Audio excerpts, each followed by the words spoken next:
Olá, sejam todos bem-vindos a mais um episódio do nosso podcast Comunica Mais Unipar, o primeiro episódio do ano de 2026. E já que a gente está falando do primeiro episódio no mês de janeiro, nada mais importante do que falar sobre Janeiro Branco, um tema muito importante que trata sobre a saúde mental. Janeiro geralmente é um mês de recomeço, então é muito importante a gente logo de cara dar atenção para um tema que é essencial. Mas não só isso, a gente quer falar um pouquinho também da saúde mental no contexto da universidade, da educação, e como as pessoas estão praticando a saúde mental, procurando o bem-estar em constante evolução. E para isso, para bater esse papo com a gente, nós temos a presença do Dr. Guilherme. Seja bem-vindo, doutor. Obrigado, Ana. Ele que é médico, psiquiatra, mestre em saúde mental e também professor do curso de medicina da Unipar. Ele atua aqui clinicamente em Umuarama e contribui para a formação acadêmica e para o cuidado do bem-estar. Seja bem-vindo, doutor. Perfeito, Ana. Muito obrigado pelo convite. É um prazer, então, contar com a sua presença para falar sobre um tema tão importante quanto a saúde mental, né? Mas para a gente começar, vamos voltar um pouquinho e pensar sobre a campanha do Janeiro Branco, né? A origem desse nome. Por que logo no início do ano a gente já vem com um tema, né, com esse peso para falar de saúde mental logo em janeiro? Boa pergunta, Ana. Não foi coincidência. O Janeiro Branco é uma campanha do governo federal planejada aí justamente no início de janeiro. É um mês onde as pessoas fazem uma série de reflexões e traçam metas para sua vida pessoal.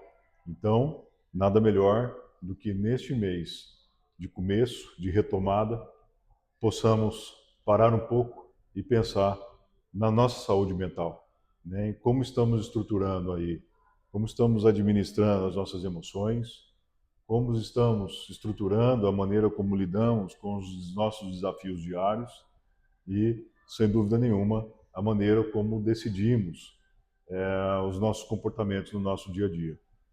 Geralmente é o mês onde as pessoas param para refletir um pouco as metas, né, para esse novo ano. Então, o que elas vão fazer de diferente, quais comportamentos, de repente, elas consideram que elas devem adotar nesse novo ano. Então, acho que é um período essencial para falar sobre a saúde, né, e saúde mental em si, porque eu acho que, né, onde assim, a mente vai guiar todas as ações que serão desenvolvidas ao longo do ano, né? Então, por isso, logo de início, a gente começa a falar sobre a saúde mental. Exatamente. É um tema muito pertinente para se pensar logo no começo do ano, né? Em termos de ações preventivas de saúde, também é muito pertinente, uma vez que pessoas que têm melhor saúde mental também administram melhor os seus tratamentos médicos, têm comportamentos mais saudáveis e que previnem a ocorrência de doenças crônicas aí evitáveis e Uhum. certamente vão ter uma imunidade melhor, né? Um Exato. organismo mais fortalecido para encarar aí as eventualidades de doenças aí ao longo do ano. Uhum. A nossa mente funciona assim muito como um guia, né? Então, se a gente consegue deixar ela assim num estado bom, né? A gente tem assim um gás maior, uma proatividade maior para cuidar também de outros setores da nossa vida, né? Então, outras de repente outras doenças que venham a ocorrer, seja o trabalho, sejam os estudos. Então, quando a gente consegue organizar um pouquinho a nossa mente, a gente consegue lidar melhor com todos esses outros setores, né? Então, talvez essa relação logo em janeiro, para a gente parar um pouquinho e pensar sobre a nossa saúde mental, o quanto ela está organizada, o quanto a gente está pensando sobre a nossa saúde mental é fundamental, né? Fundamental. Pessoas que têm um bem-estar mental, psíquico, elas conseguem também regularizar, ter uma rotina mais adequada, mais compatível com bem-estar, qualidade de vida e produtividade. E essa questão da cor branca, né? Porque a gente tem outras campanhas também, né, que são promovidas. Então a gente tem Outubro Rosa, Setembro Amarelo, Novembro Azul, sempre de repente associado a uma cor. E no Janeiro Branco a gente tem de fato o branco. Ele tem algum significado especial? Olha, Ana, eu não sei exatamente a razão, mas poderíamos pensar aí que a partir do branco, né, a partir da mente, construímos muitas coisas, Exato. né? Sejam elas ligadas à nossa realização pessoal, às nossas relações com as pessoas ao nosso redor e, sem dúvida nenhuma, também a nossa produtividade, né? Seja no nosso trabalho, seja também na vida acadêmica. Exato. Eu acho que funciona um pouco como essa questão de uma folha em branco, né? Uma Acho que a folha em gente pode branco. fazer essa analogia porque Perfeito. é janeiro, recomeço, então a gente Isso. tem ali uma folha em branco para a partir dali a gente poder de fato construir um ano, uma nova vida, novas atitudes, novos temas que vão ajudar a gente a ter ali um ano muito produtivo, né? O caminho está aberto, né? As escolhas aí dependem de você, né? Exato. O caminho está aberto. E qual que o senhor considera que é o principal objetivo assim, da campanha de Janeiro Branco? Né? A gente trazer um pouco mais o foco para a questão do diálogo, para a questão da prevenção, para quebrar alguns tabus que ainda possam existir quando a gente está falando, né, de saúde mental. Quais são assim os pontos que você considera assim que é mais desafiador quando a gente coloca ali um foco dentro desse tema de saúde mental? Muito bom. O foco da campanha é a promoção de comportamentos saudáveis em termos psicológicos, em termos emocionais. Também a prevenção do adoecimento para formas aí mais graves, né? E também para evitar-se, para redução do estigma, né? Do preconceito que as pessoas têm em torno do sofrimento psíquico, né? Exato. E aí, quando a gente traz esse tema, então, para o espaço, assim, para o ambiente universitário, né?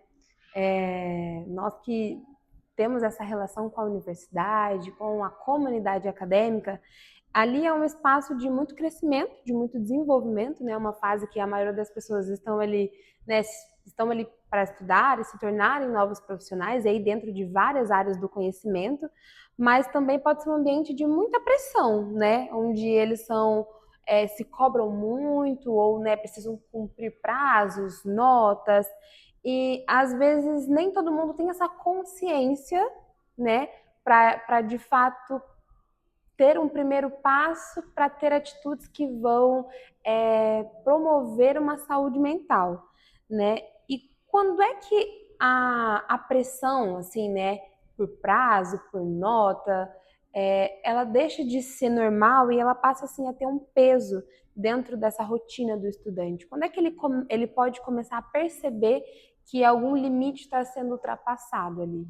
A partir do momento que determinados aspectos emocionais, como sintomas de ansiedade, sintomas depressivos, a perda de interesse nas atividades do dia a dia, alterações de sono, dificuldade de concentração, questões relacionadas aí ao uso excessivo de de bebida alcoólica ou mesmo o uso de outras drogas ilícitas, são fatores aí para que as pessoas possam aí ah, perceber que alguma coisa está errada, né? O Uhum. sentimento de exaustão, o sentimento de vazio, né? O sentimento de desesperança frente à minha rotina, ao meu futuro pessoal e profissional, né?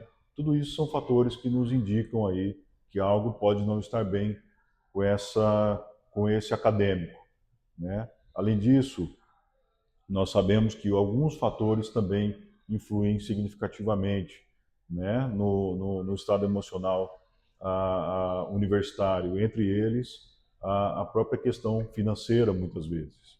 Né? Numa pesquisa recente conduzida nos principais instituições federais do país, nós tivemos aí um número alarmante, né? Uma parte muito significativa dos estudantes tinha o seu desempenho acadêmico comprometido em função de algum aspecto emocional, né? Cerca de 80%. Além disso, mais da metade deles chegou a pensar em desistir do seu curso, alegando, entre outros fatores, dificuldades financeiras, Uhum. a própria sobrecarga, como você mencionou muito bem, em relação a estudo e a dificuldade de conciliar estudo com trabalho, né? São fatores aí que muitas vezes pesam bastante na realidade de um acadêmico brasileiro. E às vezes quando a gente está falando de é, um ambiente universitário, quando a gente fala de semestres, prazos, né, o que às vezes também pode acabar acontecendo é um acúmulo, né? E a gente, assim, às vezes iniciou um semestre, alguma coisa aconteceu, já não se sentiu muito bem, mas em vez de às vezes parar e dar uma atenção para isso, carrega esse peso para um próximo semestre e aí as coisas começam a se acumular, vai virando ali uma bola de neve que é mais difícil de resolver, né? Porque de fato outros fatores acabam sendo afetados, né? Outros setores ali da vida às vezes acabam sendo afetados. Então às vezes se é um problema financeiro, ele acaba sendo impactado por esse problema financeiro e isso acaba, né, adentrando outros fatores, então ele não consegue cumprir prazo porque está com muita coisa na cabeça, acaba atrasando uma entrega de um trabalho, não consegue se desenvolver bem e acaba assim acumulando, né, diversos fatores ali e virando aquela bola de neve que se torna mais difícil de resolver, né, doutor? Exatamente. A partir do momento em que as minhas demandas ficam maiores do que a minha capacidade para geri-las, eu acabo entrando num estado de exaustão, num estado de estresse. E esse estado de estresse, se por um lado ele é importante nos estressarmos no nosso dia a dia para que possamos correr atrás dos nossos objetivos, das nossas Sim, metas. faz parte, né? Faz parte, né? Porém, a partir do momento em que isso se torna muito excessivo, ah, o que acaba acontecendo é que o organismo vai perdendo a condição de lidar com uma série de compromissos. E o organismo em si, o corpo vai dando sinais e vai mostrando aí que a máquina tem limite, Uhum. né?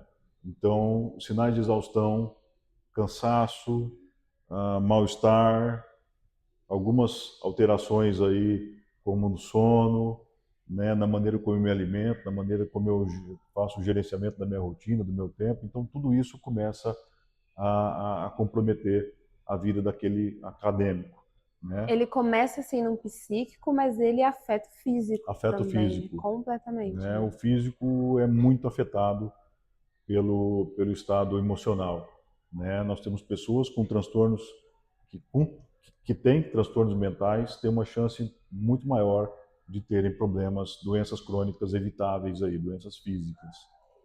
E como é que assim a gente pode tentar lidar com essas cobranças, né? Pensando ali dentro desse contexto universitário, né, onde tem prazos, metas, né? A gente tem, às vezes tem essa época do famoso TCC que, né, às vezes chega ali no último ano e você já se sente assim um pouco pressionado por TCC, alguma prova especial, ou, né, porque você está acabando. Então, assim, o aluno ele é inundado por muitos fatores ali de estresse, de cobrança, enfim, mas como é que ele pode começar a lidar um pouco melhor com isso, assim, a dar o devido peso que as coisas têm, né? Que atitudes ou que ações, assim, ele pode desenvolver para ajudá-lo nesse processo? Eu diria que, em primeiro lugar, ele precisa fazer uma avaliação realista sobre a necessidade de conciliar estudo e repouso, estudo com horas de lazer, estudo com horas onde eu cuido do meu corpo, cuido da minha mente. Então, eu diria que, em primeiro lugar, é muito importante que o acadêmico tenha em mente essa avaliação realista, né, de Uhum, que é necessário conciliar a vida pessoal com o estudo. A partir desse momento, tendo em mente de que o nosso tempo não é infinito, ele passa a estabelecer determinados limites no seu dia a dia, gerenciar melhor o seu tempo, uhum. aproveitar melhor aquilo que ele tem naquele momento e aumentando também a sua produtividade. Se ele consegue conciliar melhor momentos de lazer, momentos de investimento em atividade física, momentos de autocuidado com o estudo, ele certamente vai se sentir muito melhor, muito mais hábil para lidar com as adversidades do seu dia a dia. É uma via de mão dupla, Sim. né? Eu cuido melhor da minha saúde mental e, consequentemente, física, e a partir disso eu tenho uma produtividade melhor, né? Porque eu estabeleço melhor os meus limites, eu aproveito melhor o meu tempo. Se eu tenho pouco tempo, muitas vezes, para estudar naquele determinado dia, eu já priorizei aquilo que é mais importante. Então, eu diria que o gerenciamento de tempo é um fator essencial para um acadêmico hoje em dia, num mundo tão corrido como esse que nós vivemos. A impressão que dá é que, de maneira geral, esse gerenciamento de tempo está um pouco difícil de ser realizado, né? As pessoas, e aí em diferentes contextos e ambientes, não só universitário, elas têm dificuldade de gerir o tempo, né? De equilibrar trabalho, família, lazer, autocuidado. Então, eu acredito que essa questão da saúde mental, e muitas vezes é até deixada de lado, porque as pessoas não conseguem encontrar um tempo para cuidar disso, né? Mas é um fator muito importante. Esse é um bom apontamento, no sentido de que hoje vivemos também numa intrínseca relação com o mundo digital. E uma vez que muitas vezes permitimos uma dispersão nas nossas atitudes do dia a dia em relação também aos meios digitais, redes sociais, uma série de outros afazeres aí relacionados à vida digital, nós podemos muitas vezes comprometer significativamente a nossa produtividade, a nosso senso de realização pessoal e o nosso tempo de interação com as pessoas ao nosso redor. Hoje em dia, para que você tenha, para que eu possa ilustrar melhor, nós temos que 1 em cada 4 adultos hoje no Brasil ocupa mais de 3 horas do seu tempo livre com redes sociais, com mídia digital, com tela, né? Isso é muito significativo, isso é muito relevante. É muito tempo, É né? muito tempo. É muito tempo. E é muito tempo que deixa de ser aproveitado com coisas essenciais, né? Como Exato. família, filhos que estão ali ao seu redor, para pessoas adultas, ou para o próprio estudante que muitas vezes precisa gerir tanta pressão, tanta demanda em cima dele. Às vezes as pessoas usam esse momento como se fosse um descanso, né? Eu tô descansando aqui, mas está ali no celular, numa rede social, que muitas vezes não acaba sendo um descanso verdadeiro, assim, né? Considerável. Então, às vezes você tá ali recebendo estímulos que vão colocar o teu corpo ali, né? Ele vai acabar sendo estimulado de uma outra forma, quando na verdade você deveria estar ali, né? Em um estado de repouso, de relaxamento, mas que você acha que está fazendo, mas não está atingindo esse objetivo, né? Então eu acho que essa prática de usar muito as redes sociais também impacta, né? Porque a gente tem essa falsa sensação de que a gente está descansando, relaxando, quando na verdade não estão. Não está, né? Não está. E eu vejo, por exemplo, no meu dia a dia, né? No nosso dia a dia de quem trabalha, né? E de quem precisa, eu imagino também, obviamente, para os acadêmicos de forma geral, que precisam ter o seu tempo otimizado, Sim. né? Eu vejo o quanto é importante, muitas vezes, nos pequenos horários de folga que nós temos ao longo do dia, fazermos um descanso, um relaxamento da mente, um repouso privado, ou seja, sem que estejamos envolvidos com rede social ou respondendo, fazendo os outros afazeres aí, né? É muito importante que possamos, no nosso dia a dia, tentar ao máximo colocarmos alguns espaços ali onde naquele momento, aquele lugar é meu, né? Eu não permito, eu me cuido para proteger com que outras coisas não invadam aquele momento, porque são momentos muito raros ao longo do dia, né? E às vezes 10, 15, 20 minutos de descanso são muito relevantes ao Faz longo da diferença. qualidade, da maneira como você encara o seu dia todo. E além dessa questão do gerenciamento de tempo, eu acredito que também tem a questão de gerenciar expectativas, né? Expectativas próprias, muitas vezes, porque tem essa questão da é, autocobrança que, né, os alunos se fazem nesse período de estudo, a questão da cobrança familiar também, que a gente sabe, né, que Perfeito? tem um Isso, impacto muito forte exatamente. ali em diversos cursos. Muitas vezes tem muitos alunos que mudam, né, de cidade para poder estudar e passam ali 4, 5 anos em um novo contexto, mas, né, de estar ali se cobrando e também recebendo uma cobrança familiar, como é que isso também acaba impactando esse emocional dos estudantes, né? Como é que a gente pode começar a saber gerenciar também as expectativas próprias e as dos outros em relação, né, ao nosso universitário? É, estamos falando aqui de diversos fatores que podem influenciar a nossa saúde mental, né?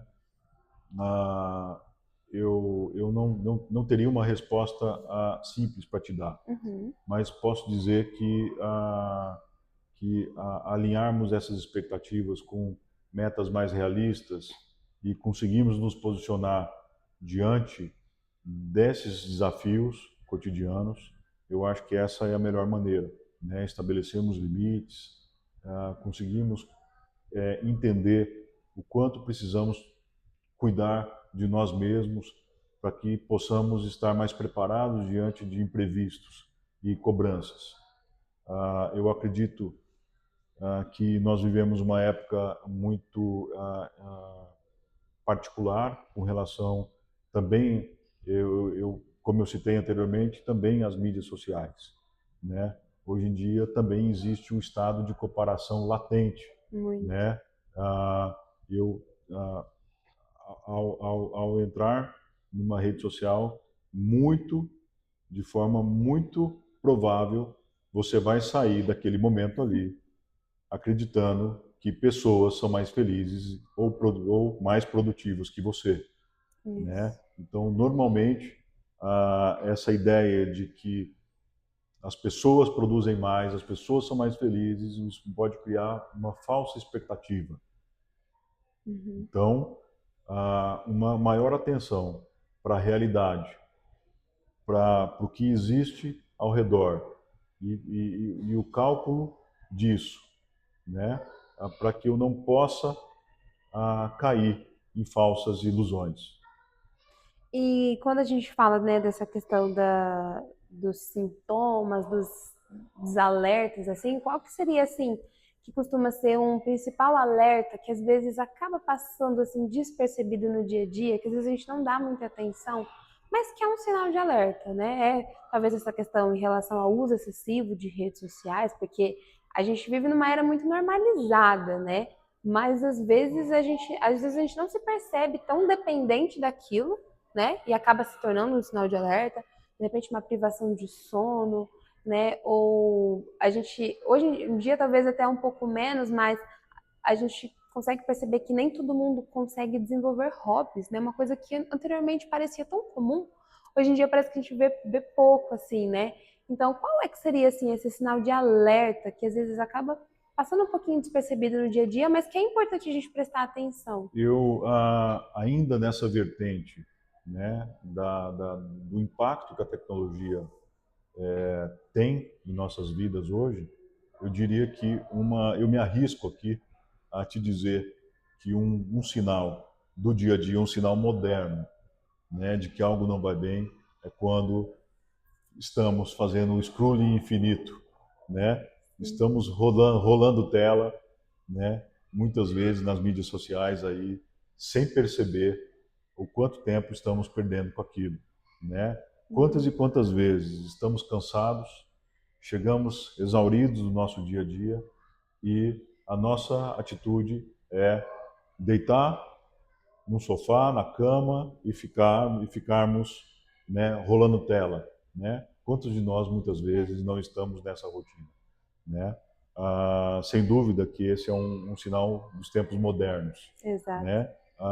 Claro que associado com insônia, a dificuldade de concentração, o sentimento de vazio, de estar no automático no dia a dia, né?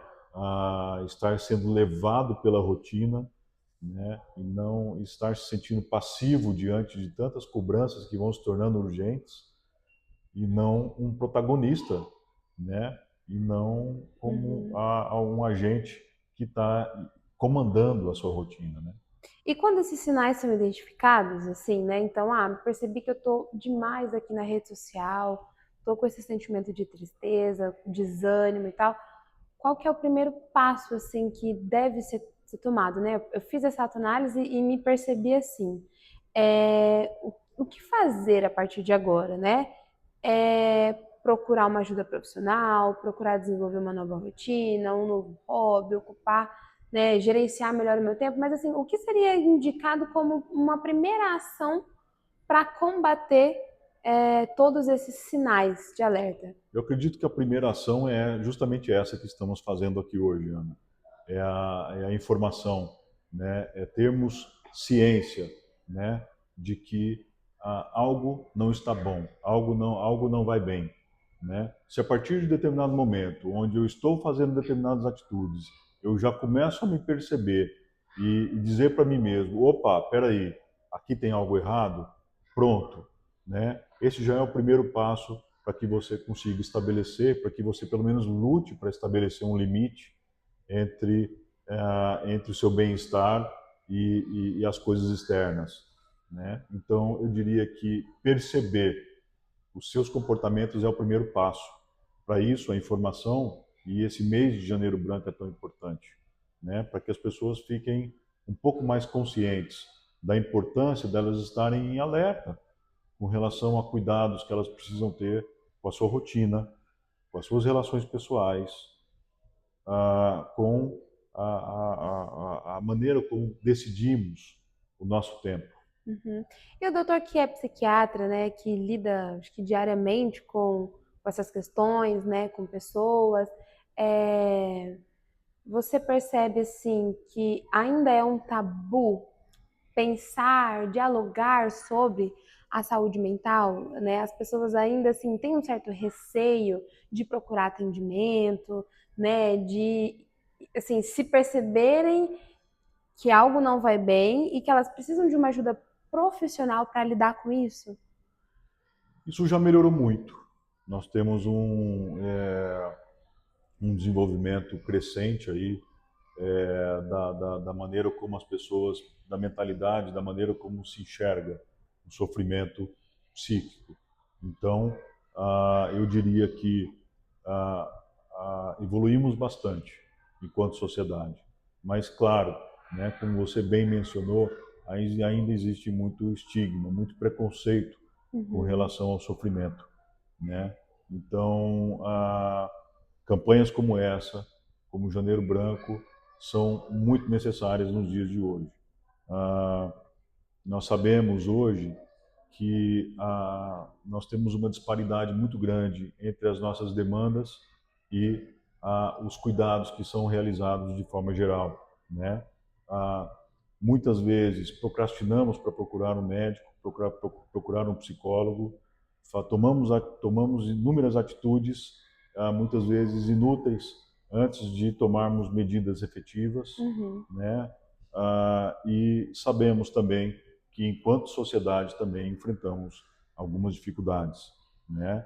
A Organização Mundial da Saúde preconiza que pelo menos, no mínimo, 5% dos recursos destinados à saúde em um país sejam destinados à saúde pública, à saúde mental, né? O que nós temos hoje no Brasil? Hoje nós temos uma realidade muito inferior a essa. Apenas de todo o investimento em saúde, né, que o país faz, apenas 2% dos investimentos é destinado a ações de prevenção e de tratamento de transtornos mentais. Então nós temos, além de uma realidade cotidiana, nós temos também um problema social. É fazer de repente as pessoas entenderem que a prevenção, ela é às vezes assim, não é que ela é mais importante, mas quando a gente faz um trabalho de prevenção considerável, o tratamento, né, ele acaba assim sendo menor, porque quando a gente previne, a gente não precisa tratar, né? Então, acho que é um trabalho mesmo ali muito importante, mas que a gente enfrenta dificuldades porque justamente a gente não consegue mudar essa realidade, né? De fato, priorizar a prevenção para que a gente não precise tratar depois, né? A maneira como administramos os nossos pensamentos, a maneira como tomamos as nossas decisões, vai influir nas nossas atitudes. As nossas atitudes se tornam hábitos.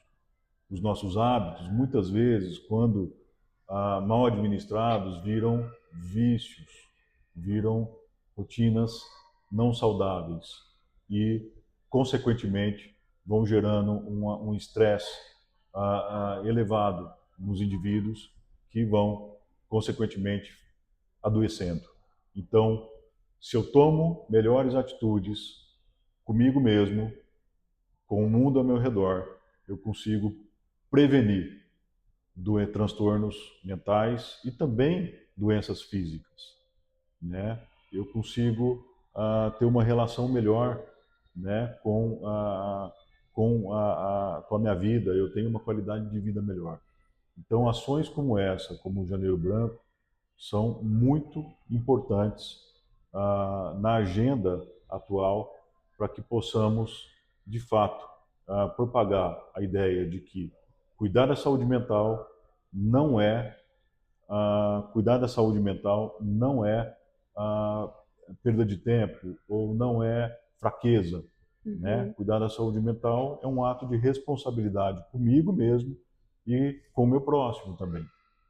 Às vezes, né, dentro dessa questão do preconceito, do tabu, a gente vê frases muito aparecendo muitas vezes como assim, é fraqueza, é frescura, isso não é importante.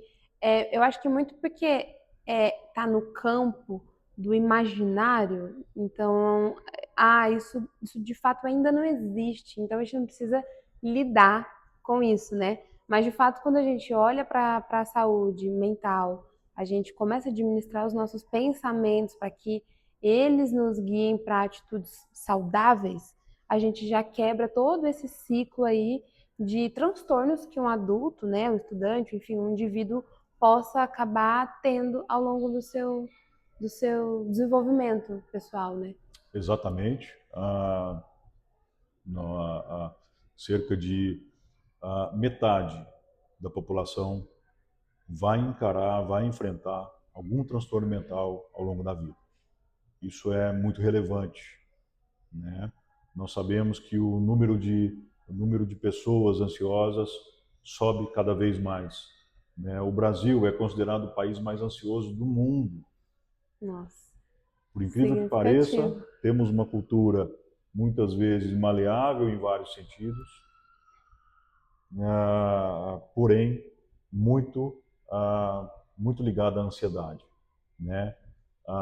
O Brasil é atualmente o quinto país Uhum, mais depressivo do mundo, com índices de depressão em relação a outros países do mundo. Então é uhum, muito relevante, é muito. né? As condições de saúde mental elas são muito impactantes, seja na qualidade de vida, seja na produtividade e também, né, no desempenho acadêmico, no desempenho profissional.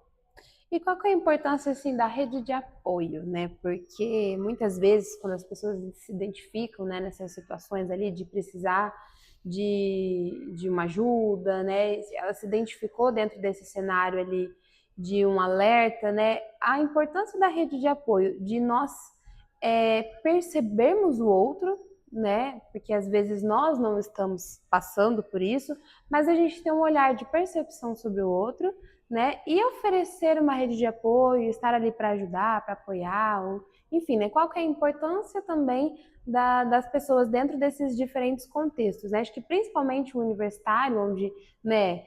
Quando a gente está na universidade, a gente tem ali um contato com uma infinidade de pessoas, né? Colegas de turma, professores, profissionais da própria universidade, enfim, quando a gente desenvolve estágios, né, a gente tem ali pessoas que estão à nossa volta e que também, às vezes, podem ter um olhar um pouco, né, mais treinado para perceber, de repente, algumas atitudes, alguns comportamentos e oferecer uma ajuda, né, em relação à pessoa. Exatamente. A importância é enorme das pessoas ao redor, de quem está adoecido, de quem encontra-se no estado de adoecimento. Uhum.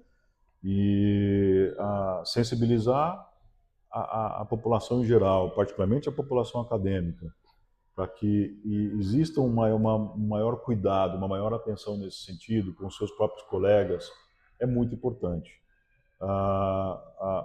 Atualmente, o que se vê muitas vezes são atitudes de preconceito diante do sofrimento, né? E isso, claro que além de ser algo, né, ah, assim, que não é legal, Uhum. também, por outro lado, é ruim para a sociedade como um todo, né? Você deixa de ajudar o próximo e todo aquele entorno em volta da pessoa que encontra-se adoecida fica prejudicado, né? Uma pessoa, um pai de família, um estudante, né? Um jovem que tem que sofre, né, com algum transtorno mental, ele vai ter uma série de aspectos da sua vida prejudicado, né? Uhum. Não apenas o sofrimento em si, mas também todo um prejuízo aí no seu funcionamento, no seu dia a dia, no seu entorno, né? E também com o sofrimento de pessoas ao seu redor, né? Então, termos mais empatia, olharmos com mais cuidado, né? O sofrimento alheio é algo não apenas humano, mas muito importante para a construção de uma sociedade mais harmônica, mais equilibrada. E falando, inclusive, dentro dessa questão de rede de apoio, a Unipar, ela tem um programa que é o PIESA, né? Ele é um programa institucional de experiência e sucesso acadêmico. E ele, de fato, busca desenvolver ações voltadas à promoção de saúde mental, acolhimento, bem-estar dos estudantes, desenvolvendo ali diversas habilidades dentro da vida acadêmica dele, né? E para o doutor, assim, qual que é a importância das universidades cada vez mais investirem, né, nesses programas que dão um suporte, dão um apoio para essas necessidades de saúde mental dos alunos, onde ele tem ali ações que são desenvolvidas com foco nisso, mas ele também tem ali um espaço onde ele, né, pode procurar uma ajuda, um acolhimento, um apoio, enfim, né, profissionais que vão estar ali abertos, né? Qual que é a importância das universidades de desenvolverem cada vez mais essas ações dentro da universidade? A importância é enorme, né?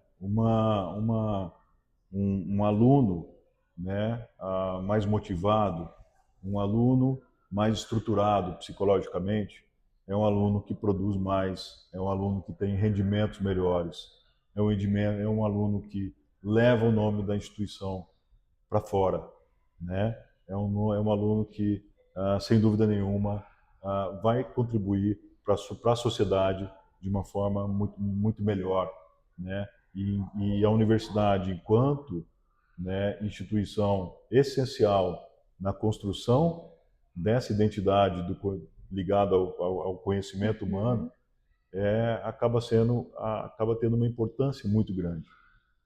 Doutor, para a gente finalizar, então, estamos em janeiro, é um novo ano, 2026.